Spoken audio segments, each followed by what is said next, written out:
Dr. Reeta Gurung, who will be talking about status of iBanking in Nepal in the COVID era. So I'm Dr. Reeta Gurung from Kathmandu. I work as a foreign specialist in Tirunelveli Institute of Ophthalmology. So this slide I have put to set the context. Although my presentation will be very basic because I was asked by Dr. Namdata to speak on the status of iBanking in Nepal. So Nepal iBank is the only iBank in Nepal, which is situated in Tilakanga Institute of Ophthalmology. So this slide, as you see, that they in January, February, we are doing all right because the first case of COVID came at the end of December, and January, February, we are doing all right. But slowly in March, the COVID cases begin to creep on. So, and the government decided to lock down the country from March 24th, 2020. As soon as the lockdown started, the management in the Nepal iBank, what we thought in these three areas of our work. One was to protect the staff. Second is by protecting the staff, somehow we have to run the iBank, and we had to really look at the sustainability of the iBank, which was really difficult in normal times, and in COVID times, it is even worse. So the first thing what we did for our staff was the psychological treatment.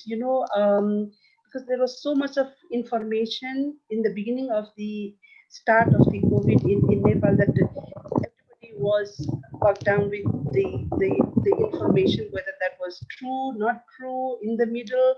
So we thought that maybe we had to train our staff on the COVID-19, what the real situation is like. And the fear factor was so strong and so big that people would not uh, even like to go out of their house. And how could they go to the hospital to retrieve the tissue? So we did several lectures by psychologists and psychotherapists and even psychiatrists to all the staff to give them some kind of management skill, the stress they have. And we had a very regular communication between the management and the ground staff level. Um, at the same time, what we did was, it was all because we didn't have any patients in the hospital, so we spent all this time training our staff on what to do. The Nepal Ophthalmic Society came up with the guidelines, and we had the iBank Association of America guidelines, and Indian iBank Association of India WHO guidelines, Tilganga guidelines, and there are so many guidelines. So nobody knew what things to follow, but we told them that everything has to be followed strictly. That's what we did. Even for the iBank staff, others were not allowed to go on the streets, and they were harassed by the policemen in the street. So we had to get the permission from the authority for the iBank staff to move about. And we talked a little bit about the PPE, and we were in a little bit better off position than other hospitals or other even other countries, because we had quite a long time from December end to March, quite long time for the preparation, prepare ourselves to the thing. So the PPE not only gave them the protection from the infection, but that PPE which we provided to the staff gave them some kind of moral boost or moral support so that they could go to different hospitals for their work. The so that was for the staff safety. For the operation of the iBank itself, it was very partial because we have several donor hospitals, but in those donor hospitals we have two shifts running in the normal times, but we cut down to one shift and only one eye donation counselor in those hospitals. And because they had to get some tissue somehow, following the guidelines, our iBank followed the Association of America guidelines for the tissue retrieval. Um, because there were some hospitals doing emergency corneal surgeries. So for them, we needed the tissue, and we did not allow them to use their logics. I don't know whether that was the right thing to do or not right thing to do. We just asked them to follow the very strict following of the guidelines. And for the patients who had surgery during this time period, all the corneal surgeons, at least from Tilganga, gave their cell phone to the patients so that they could call the surgeons whenever they have any problem with their transplanted corneas. Uh, and for the sustainability part of the business, which is again Tilganga Institute of Ophthalmology, which is quite big, but because Tilganga itself, which doesn't get any uh, remuneration or any subsidy from the government, did the 50% subsidy to all the processing fees of the corneas, and but the number of corneas were very small, and the patients, there were no patients who wanted to have the surgery, and there were no surgeons who wanted to do the surgery because in the beginning everybody was panicking. So but at the same time, what we thought in the eye bank is we have to keep the momentum of the eye bank going, but at the same time, if we collect more corneas, maybe the risk will be higher. At the same time, the risk, financial risk will be higher too. So we did not encourage the eye donation counselor to do a lot, but they had to do something. At the same time, we did not have any transportation whatsoever going anywhere. So even if we harvested a little bit more corneas, that would be wasted. And the one thing which unfortunately I had to do was to do a little bit of a pay cut to the staff, which is not very good, but that definitely led to a low team motivation.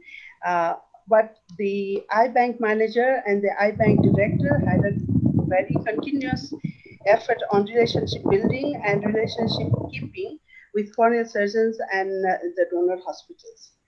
So this, after this three work, what we set in front of us, we gradually, what we try to do in the future is we will gradually increase the activities of the iBank to keep the momentum of iBanking, because iBanking in Nepal is going on for the last, although it's going on for the last 20-25 years, but the real iBank is started in 2012-13 when we started our hospital corneal retrieval program. So it is in the society, it is still young, so we do not want to want the people or the community to forget about the iBanking. So we have to keep running the show, although the number of corneas coming to the iBank will be very small, but presence of the iBank donation counselors in this donor hospitals, with obviously with all the precautions, will help us to move to the normal situation once it gets normal. And in the iBank also, the iBank manager and the iBank director would have a continuous engagement with the staff, because again, the staff are, if we let them go when there is no work, uh, they might go altogether. So they have to keep them in the business all the time. That's what we did. Even they set the targets, which is very kind of they set the target according to the situation. So it is not a huge target like in January or February, but 2 corneas a month or 3 corneas a month, so that they will not lose the tempo of working on the targets. And again, when the situation gets to normal, they might be able to plan themselves to obtain more corneas to go nationally and internationally. And the challenges we have again now, the government has decided is to ease down the lockdown, but because of that, the number of COVID has gone up again. It came down to 57 per day, but now we are having again few hundreds every day. So which is a big number for Nepali situation, not for the Indian situation, but for a Nepali population, it's a big number. So we still have to protect our staff in all sense of the word. Sustainability of the eye bank is a big problem, and we talked and we saw in the chat also that the screening of potential donors is very difficult. PCR test is almost not possible post-mortem or even the potential donors. So we are not doing any RT-PCRs to the donors. Although it came up in one of the chats is that we are doing PCR to all the patients who are undergoing corneal transplant. Um, Even the interruption of supply chain is a big problem again here in Nepal. Suddenly we run out of different things, and then because of we do not have any transportation going, uh, it is a big problem. And again, the patients who had transplant before and during the lockdown, it is very difficult for us to follow up those patients. Although we have I thank our surgeons that they have very open-heartedly given their cell phone number to the patients. But as you know, just calling the doctor doesn't solve the problem. So that is one of our challenges. So thank you very much. Thank you for giving me this opportunity to speak to you all.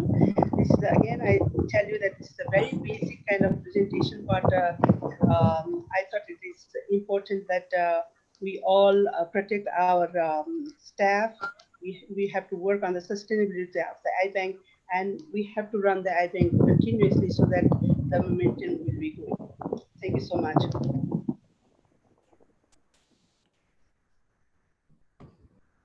Thank you,